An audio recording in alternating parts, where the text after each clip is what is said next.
All right, we got Chris Chionuma. He's the assistant coach at Cal Poly, Missouri guy, Blue Springs guy, actually.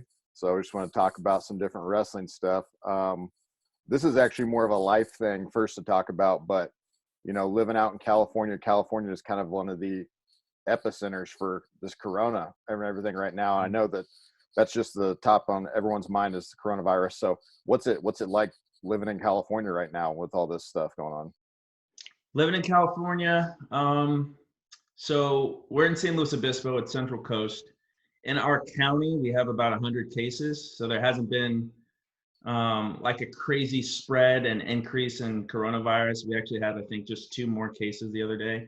I'm starting to sound like the news, which is crazy, but we're following it as much as we can. So we go out to get groceries, and that's about it. My girlfriend has to go into work every now and then, so we'll make a trip up to Cal Poly. But besides that, like, been cooking a lot, going on runs. I hate running, so that's the only way I can get in shape. So I've been running and picking up heavy things to lift. Someone like chopped a tree down, and there's like a trunk out there. It's pretty wide. It's as long as my arm, so I can go out Like there. Vision Quest here. Yeah, exactly. So I'm just lifting heavy things or whatever is around. So it's different, but it's still nice. We can enjoy the weather. The beaches aren't too crowded, obviously, but we'll go down and take a walk over there. But it's low key, just kind of waiting for this thing to pass through. So obviously you got a bunch of college guys kind of looking to you for guidance during this, but they can't wrestle or do any of the other normal stuff they would do at this time, or even like lift in the gym or anything. So what are you guys trying to tell your guys to do to keep getting better right now? Yeah, like giving them direction is so important, but at the same time, like we're waiting for direction from our supervisors as well. From our supervisors, they said if the kids go home for spring break, they should stay away, right? They shouldn't come back to campus. So most of the kids are going to stay away. They have the option to come back, and if they do, they need to report it. But if they do, they cannot use any of the workout facilities. So they can't go to the rec center and lift or run. They can't go to the wrestling room to run. Can't use locker rooms or anything. So it's completely shut down in Cal Poly. So for us, we have a Zoom meeting with them once a week, and then we split the team up into 7. So each coach will contact 7 guys on the team and like keep up with their grades and things like that. But the direction is just stay healthy, stay in shape, eat right, take care of yourself. This is some time that we actually get on our hands to really focus on ourselves, right? They're not going out and just hanging out with a bunch of friends right now. Now it's time to be really purposeful about yourself. That's all you have. It's you and your family. So stay in shape, eat right. You can now watch some videos in depth. We're about to have a Zoom meeting tomorrow, and we're going to break down some videos and focus on some small things that we wouldn't normally have the time to do. It's going to be all about attempts. Like, as far as the top 10 guys in your weight classes, how many guys are shooting this many shots? So we're trying to get our attempts up. We're trying to boost our offense. So if we can just break it down by how many guys the guys in the top 10, how many shots are they shooting on average and how many are we shooting? That way they can kind of see where they need to go, see how many shots they need to, how many attempts they need to have in order to beat good guys in the top 10. So you can break things down even more with all this extra time on our hands, but trying to get them to stay in shape, eat right, and then take care of the grades and improve in wrestling. Jesse and I are kind of nerds on what you were just talking about, like the analytics kind of part of wrestling. So are you guys trying to like use that approach to drive your training? Are you guys like having people break down film and like break it into specific numbers that you want to use to shape training, or what? Oh yeah. So it's collective, right? With the attempts we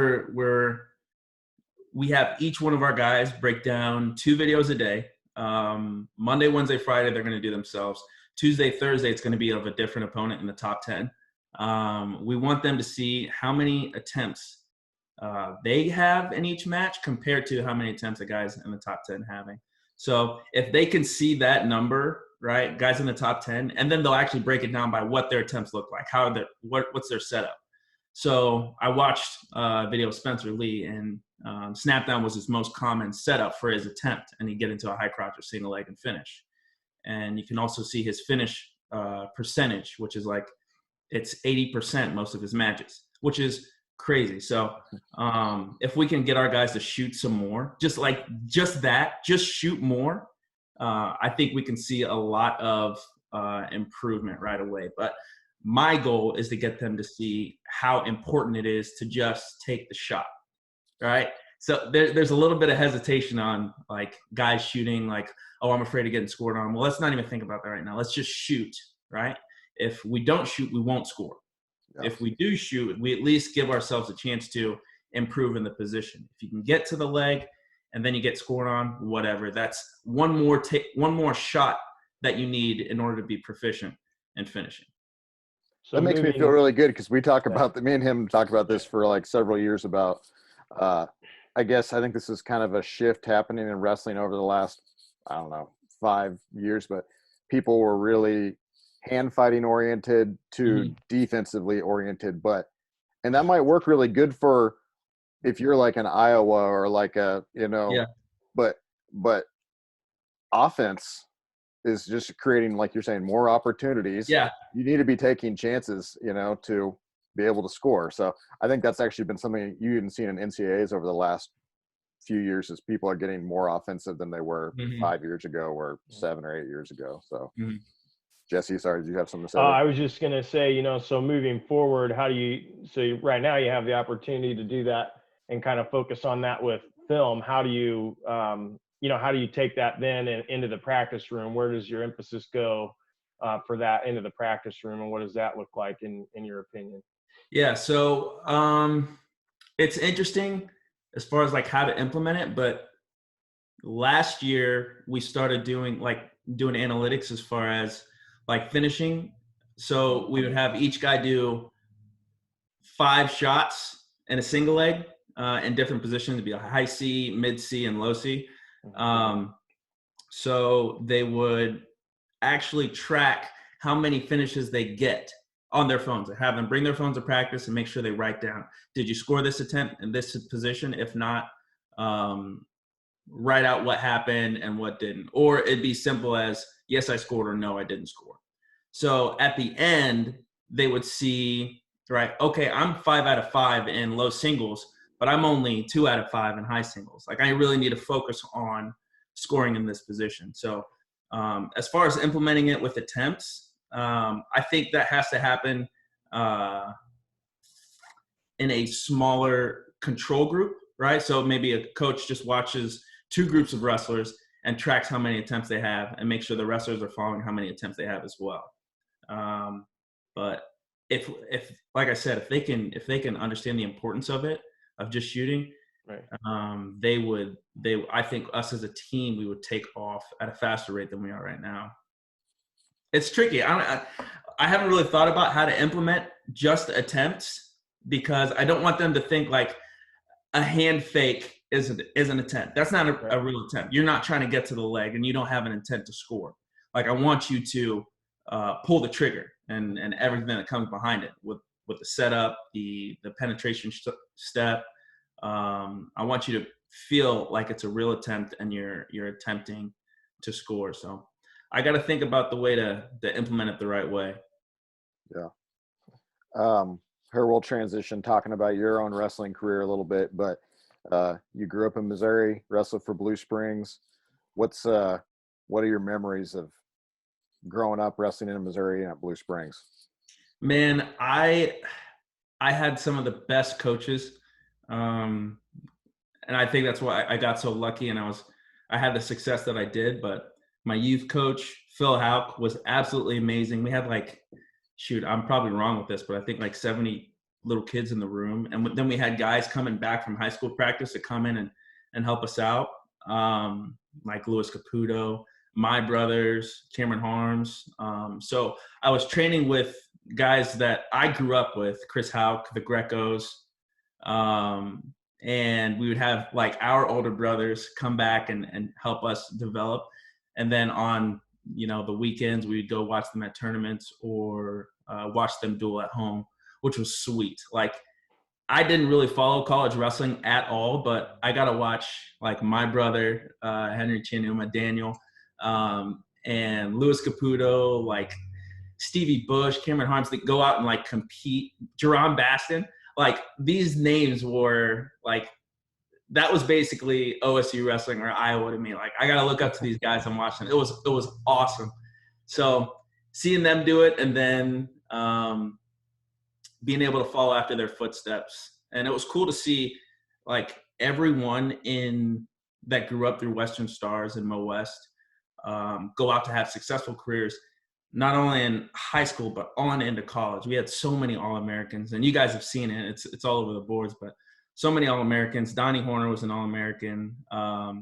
Keenan Haggerty, Clarence Neely. That kid used to beat the tar out of me every day.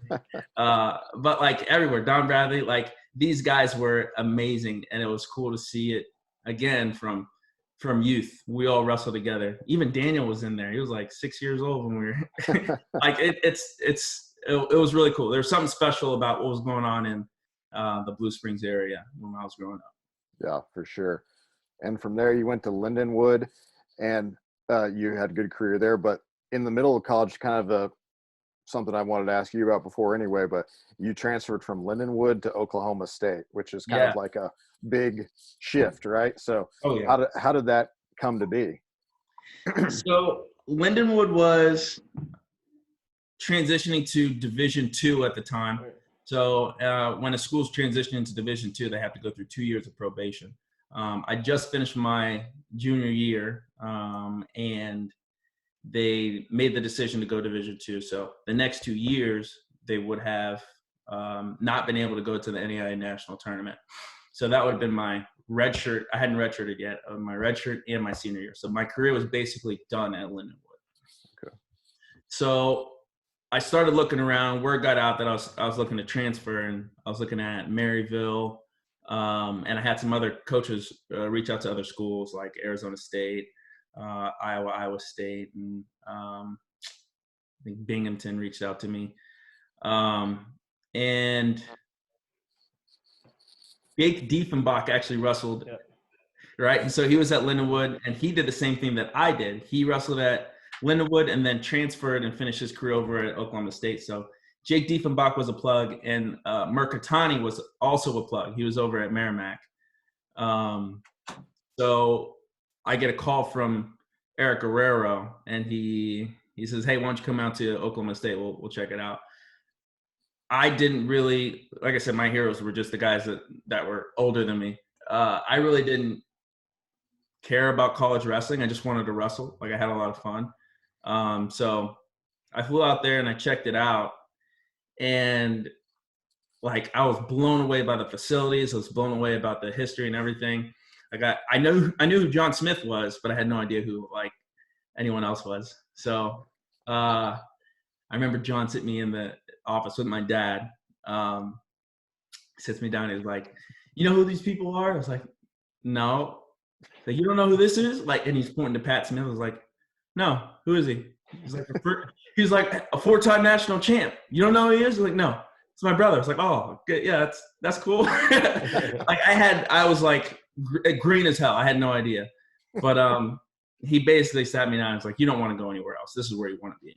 Like you have, as soon as you sign these papers, you're going to have tens of thousands of fans be, following you now. So kind of made a decision right then and there. It was really cool. Met some really good guys, Chris McNeil, Albert White, Obi Blanc. Those were my immediate friends. And they helped with the transition. They taught me how to be like an Oklahoma State wrestler. Another really good story, when I keep thinking about this, is Eric Guerrero. Eric Guerrero, he was a lot for me. That guy was a lot. But when I got to Oklahoma State, I was wrestling like we called it Linden Hood because everyone was just like, it was like straight off the streets. They would pull guys from South Dade. They pull guys from California. It was everywhere. It was tough. And there wasn't a lot of technique that was happening in the room. So we were there. We'd do like groups of 4, 5 shark baits. Like that was practice just about every day. So all we did was learn how to brawl. And then I got to Oklahoma State, and like I thought that was the same thing. So I go in, and Guerrero's like, what the hell? Like he saw me in my stances trying to wrestle. It was horrible. He's like, no, you're not touching anyone for the next 2 weeks. So I had to do stance and motion. I was freaking 21 at the time. I had to do stance and motion for 2 weeks straight before I could put hands on anyone. But I was pissed, but looking back at it, it was probably the best thing that could happen for me because I understand the importance of stance and motion and staying in position offensively and defensively. And that just took my wrestling completely off the grid. I really enjoyed that. You've got to be around a lot of different people through your different coaching stops and stuff, but John Smith, obviously getting to have experience with him, that's kind of like a super unique one, I guess. So what'd you learn from him? He's a freaking technical savant. The guy knows everything, every position. And if he doesn't, like, I haven't really seen him in a position where he doesn't understand it, but like if you ask him a question where, I don't know, he probably hasn't been in, he'll get in there and just feel it out and he'll find the answer right then and there, which is, I've never seen anyone break down technique like that. And that has helped me out as a coach so much. I remember being at Lindenwood and asking questions like, hey, I don't know what to do with my hands. Where am I supposed to put my hands? And, Jake Diefenbach, I don't know if you guys know Jake, but he was like, I don't know. I kind of just do this. Like without like breaking it down, John will like tell you where to put your hands and why, depending on what you're trying to do. So that really helped. The way he ran his team was really cool. As far as like how much respect each wrestler had for him. And he had the way of getting the best out of you one way or another. And as far as pushing wrestlers to the limit, like, and past their limits, like I haven't seen it before. Like it was a mental game being in the Oklahoma State wrestling room. Like they would coach against you, whether you're the starter or not, they would coach against you, just to get inside of your head and like make you feel the pressure. But then when you go out and wrestle under the lights, like it's normal. It's normal for you. Like you're ready for it.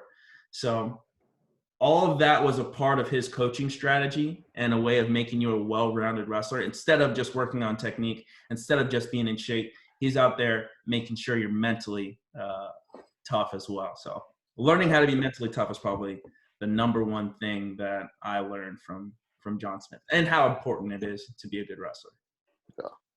Yeah. We're going to talk about some of your coaching stops. So I know Jesse had a question about your first coaching stop. Mm-hmm. So did you go to Ouachita the second year of the program, or were you there right away? The fourth. It was the fourth year. Okay.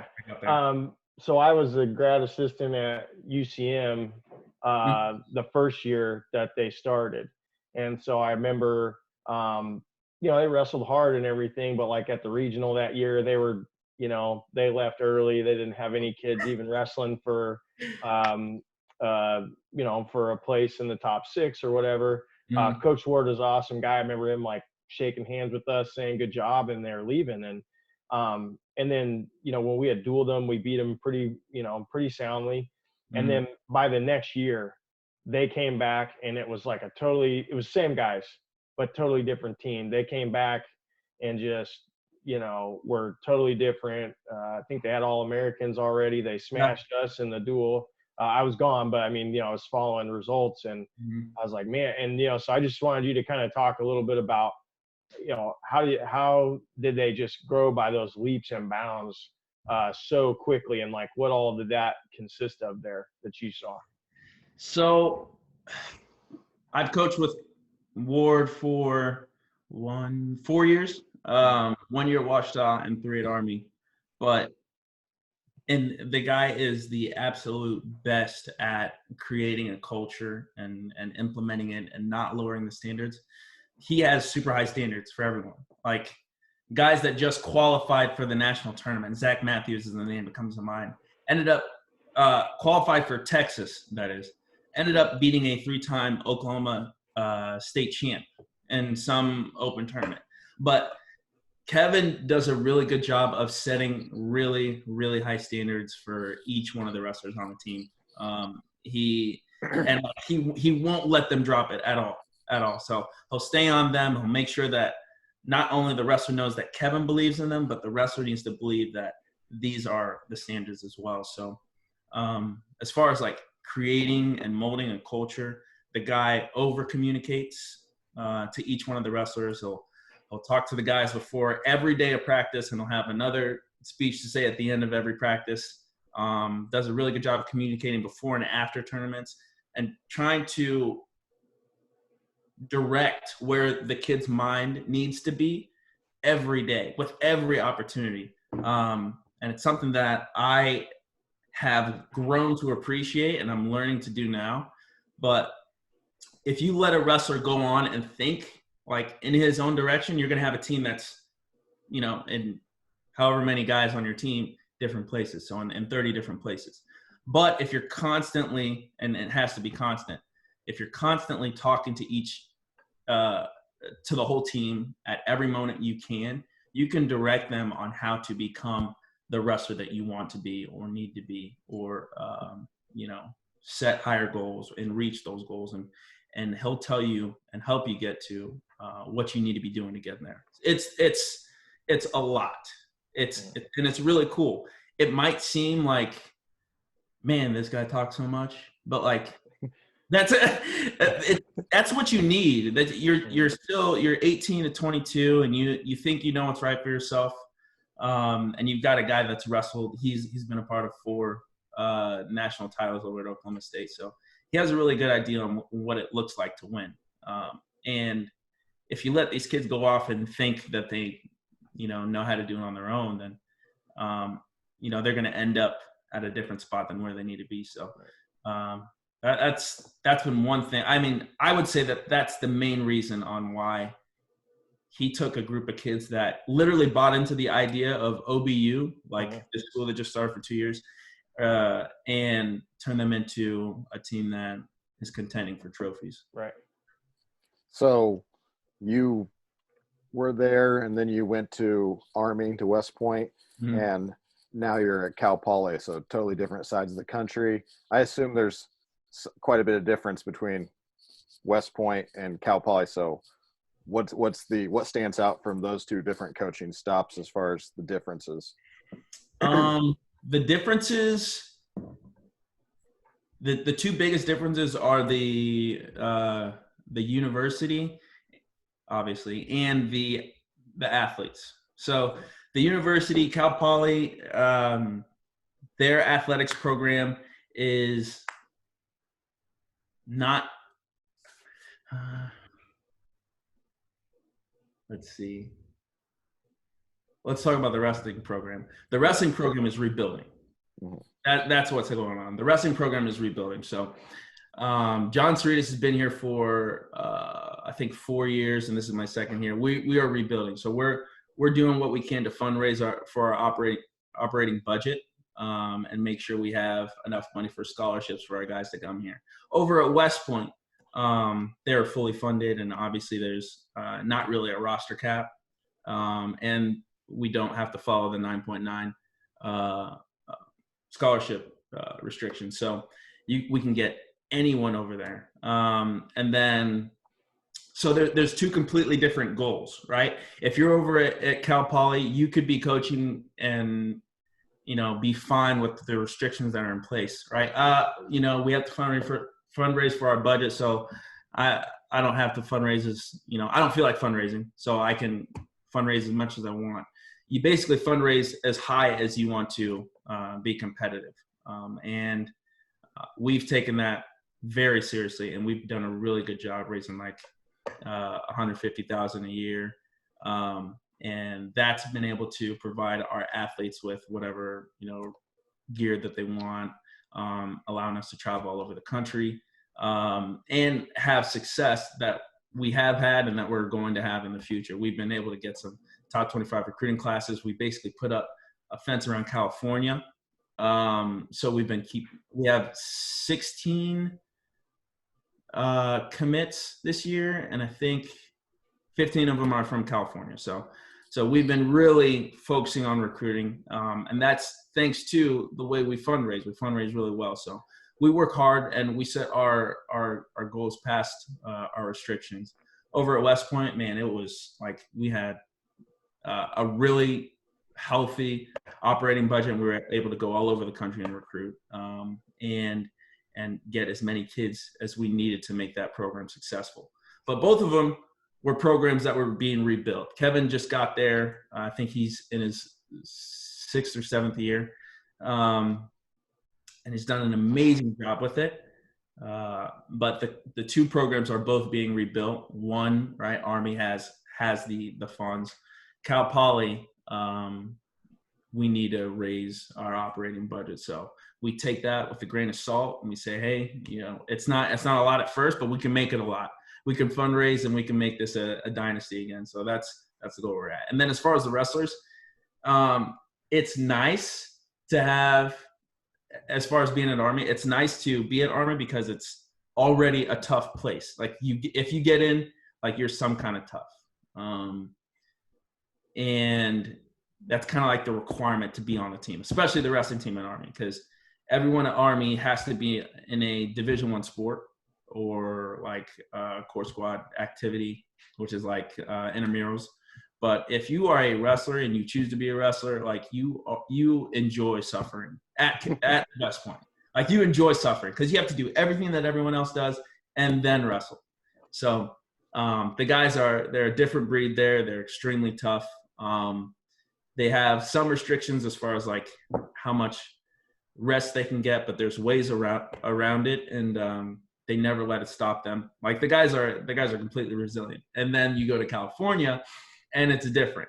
So that part we have to teach and kind of like implement to our guys, like as far as implement it into our training, to make things tougher on them to raise their standard. So before when John got here, there wasn't a whole lot of toughness being implemented into the training. Now, like, and this is a lot of help from Kevin. Now we are able to give them tough training and then tell them why it's important, right? We keep talking to them like, hey, we're going to go through some hard stuff in order to make you a tough wrestler. That way, when you're in tough positions, you can succeed. So the guys aren't as tough when they get to Cal Poly, but we have put in place some tough training to make sure that they're as tough as they need to be to get on that podium in March. Yeah. It's a process to build it. Oh, yeah. Well, this is like my last thing I'm asking everybody. So you can think about it. You've had a lot of different wrestling experiences. Mm-hmm. This could be from wherever you want, but this could be from your time wrestling in Missouri or your time in Blue Springs, your time with Hag, anybody. Does any story or experience stand out to you as something funny or weird, anything like that? I want to talk about Nick Bowman. He was he was one of my best friends, and we were basically brothers. Obviously he passed away a couple years ago. Is it a couple of years now, or is it? It was on 4th of July, right? Like a year and a half ago. But there's a tournament that we had over this was at Blue Springs High School. So there's a tournament over in Kansas somewhere. I can't remember where it was, but we ended up going to it.